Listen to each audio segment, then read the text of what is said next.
and out of Russia and the U.S., it says we got to poison them when they're young so they never fully develop, and they're literally like biological androids. That's exactly the game, and this is why, again, the point you made earlier, I've been talking about this for years.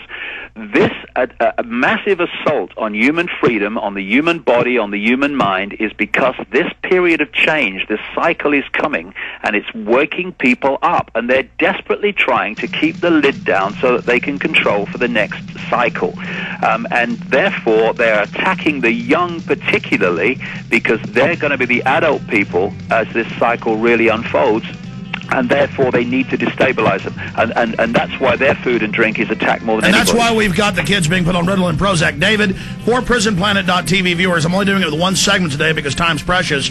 We're going to talk behind scenes for the PrisonPlanet.tv and internet listeners right now, and then come back to your calls after break. Stay with us. Okay, John, I'm going to skip this break. David, we are just on the internet audience now because I promised to come back to calls. Let's put bookends on what you just said. I just read the other day in the New York Times, 100 million people on serotonin reuptake inhibitors alone. If that isn't THX 1138 Brave New World, I don't know what is.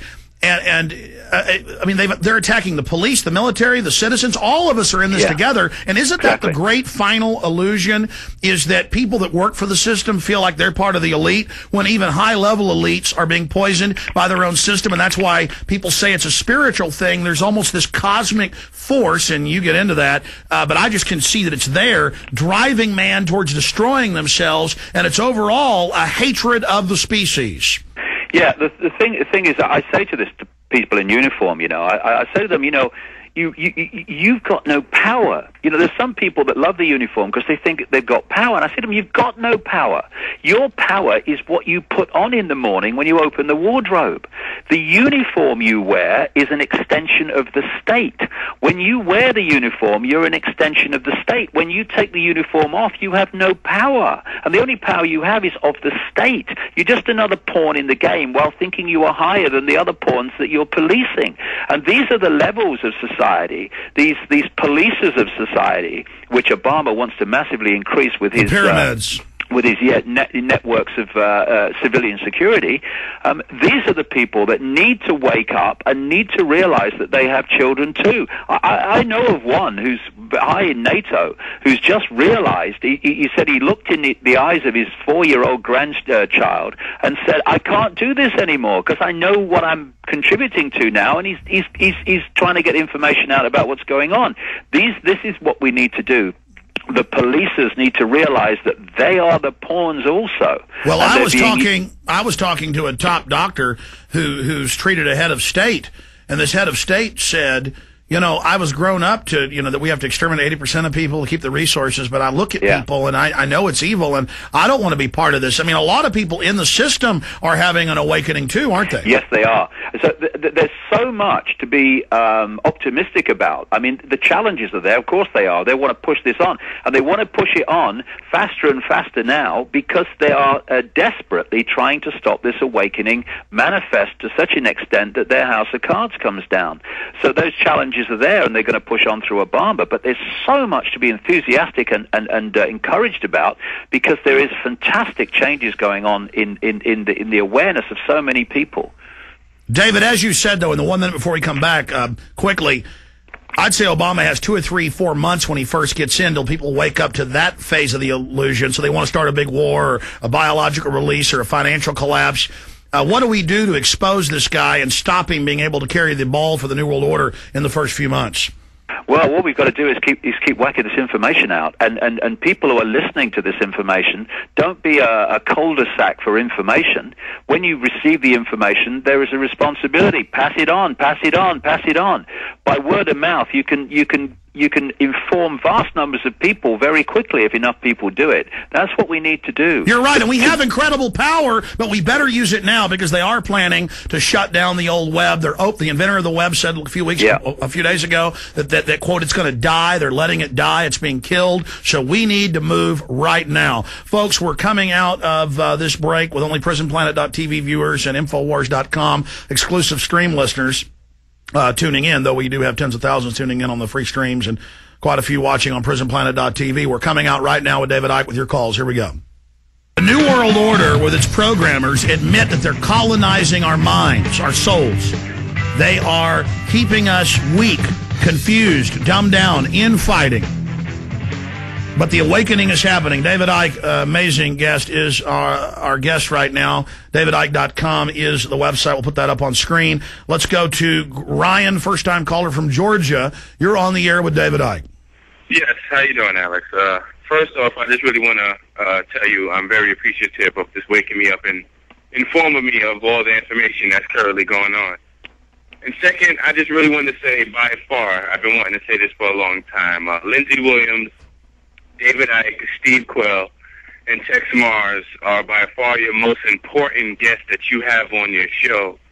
And I would just really appreciate if you can even get them on even more, because every time they speak, they get really straight into the point, and they inform us with information of how these people are thinking and pretty much what their next steps are. Hey, listen, I'd have David on every week or two if he'd do it. He's just very, very busy, but he has been agreeing to come on every month and a half or so. So I hope we can continue having David on. David? Yeah, well, that would be great. Well, thanks very much, Ryan. Thanks very much for that. I'll give you an example of how things are moving on, though. I'm coming to America in about 10 days. I'm going to be there for about 2.5 months. I'm talking in Los Angeles on the 16th for 7 hours, and then I'm going down to speak in Mexico. And after that, I'm going all over the world. I'm going to Greece. I'm going to Australia. I'm going to South America, to Brazil. I'm going to Croatia. I'm going all these different places. And a few years ago, crikey, I couldn't fill a phone box in England. So this is the scale of the awakening that's going on. And, we have to, balance the things that are happening that we don't like with the fact that there is a terrific global awakening going on. Of course, it doesn't get in the mainstream media, so most people don't think it exists. But I've been to 47 countries now, and it's happening all over the world. Well, David, I look at your website traffic. I look at my website traffic. It's all going straight up on the Google Trends. And by the way, I talked to David a month and a half ago when he was on. He's agreed to come to Austin. I'm going to set that up. It'll probably be, I have to probably talk to you in the next few days so I can go ahead and decide on a venue and set it up and get you over here for maybe a 2-day event. The problem is getting a big enough venue. You can probably get 5,000 people. I can probably get 5,000. And so, I need to find a time that's good for you. I need to nail that down and do that here in Austin, Texas. I think that's the place to do it. So I'll let that out of the bag. David's agreed to come here and speak with myself, and he'll do his presentation. I'll do a briefer PowerPoint presentation. So that's coming up, the two of us teaming up, because we all have to come together during this critical time. I appreciate your call, Ryan. Anna in Idaho, you're on the air. Go ahead. Hello, can you hear me? Yes, Anna, you're on the air. I have to agree with the caller that was just on, Ryan. I love it when you have David Icke or Steve Quayle. I just wanted to say thank you. I'm a huge fan. I wish you could go on tour. I want to meet you in person. And that's all I wanted to say is thank you. Thank you to you and David and everything you do. Oh, thank you very much. Whereabouts are you? Absolutely. Let's go ahead and talk to David in Montreal, Canada. You're on the air with David Icke.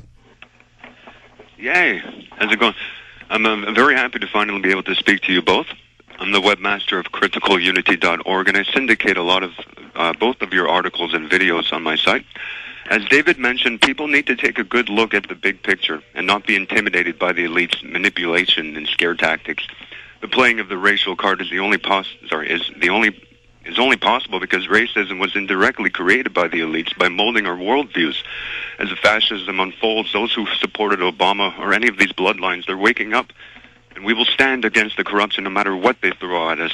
Our world, our lives, and our freedoms are at stake here because the people have been at the mercy of the malevolent... Sorry, I'm a bit nervous, but we've been at the mercy of these malevolent powers that have taken over our planet. The people are ready to hear the truth, but as long as the majority has no opportunity to even know about Infowars, DavidIcke.com, or my site, how will they wake up? Well, we're doing that now, sir, and I appreciate your call. I mean, I'm not exaggerating when I say, without even looking, I can spend 10, 15 minutes on YouTube and count up videos that people are posting of my TV show or audio, and it's over 1 million a week just with that. You know, I produce films that have been seen, what I can look on hit counters, a piece tens of millions of times on the web. And that now is the new medium. And people have made tens of millions of copies of the tens of thousands of videos I've shipped out. Same thing with David. So look at the newspapers failing. Look at mainstream media losing its ratings while alternative explodes. So the word is getting out, isn't it, David? It is, and we're heading towards a real explosion, because the curve in awakening is getting really exponential and starting to go upwards very fast. This is a great time, and you know, it's not a time to get fearful, and it's not a time to get depressed, although there are many reasons to do that. It's a collision course. Hold on, David. We're going to skip this one too in the time that we have, just for PrisonPlanet.tv viewers. For everybody else, we'll be right back. Stay with us.